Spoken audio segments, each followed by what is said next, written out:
At the 8th Annual Oncology Practice Summit, Dr. Nicholas Vogelzang offered some tips for treating patients with metastatic prostate cancer, given the new agents now available and growing concern about treatment costs and patient quality of life. Everyone with metastatic disease must remain on testosterone suppression lifelong. That's the sine qua non. You can't stop that. That's you such an cannot important point. stop LHRH agonist. I try to convert the patients to castration because it's cost savings and it might have some quality of life advantages for the patient not have to get leuprolide so frequently. Then you immediately, once the PSA rises or you have new bone lesions, you place them on a immunotherapy study. Now, there's Sipuleucel-T or Provenge is now available, but soon there will be others. And right now, the clinical trial is Prostvac, a smallpox-related vaccine.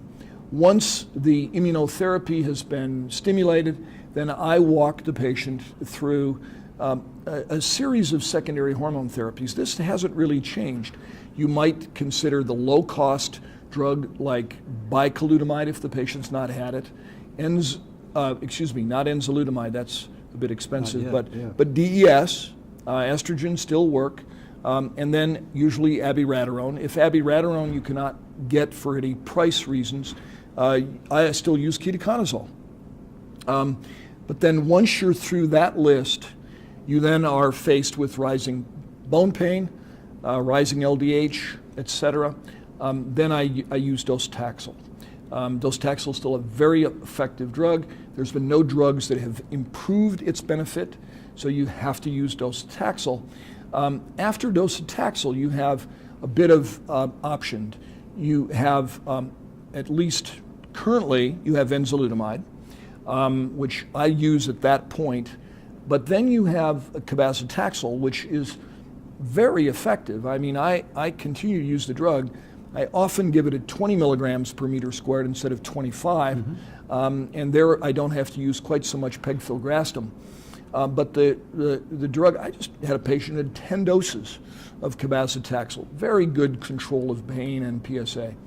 Then if it's either an enzalutamide or cabazitaxel, then you've sort of reached the limit of what is authorized, if you will, by the FDA. That's when I start thinking about mitoxantrone again. It does work even in the later stages. We will soon have radium-223, highly effective agent. Not available. Not available yet, but we expect it to be FDA approved this summer or maybe early fall. Then we have this rather novel new agent called XL184 or cabozantinib. It's in phase 3. Right now, the randomization is to mitoxantrone or cabozantinib, double-blind randomized trial, but it's pretty obvious which drug you're getting based upon side effects.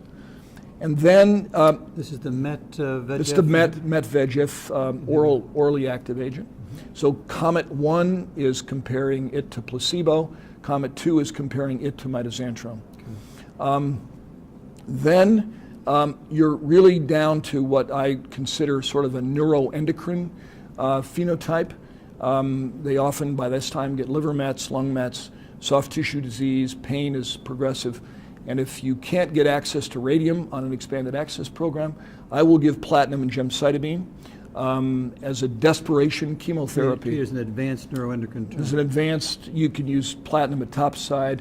You know, Dave Quinn at USC has used oxaliplatin and gemcitabine, but a DNA damaging agent is the way I sequence these patients.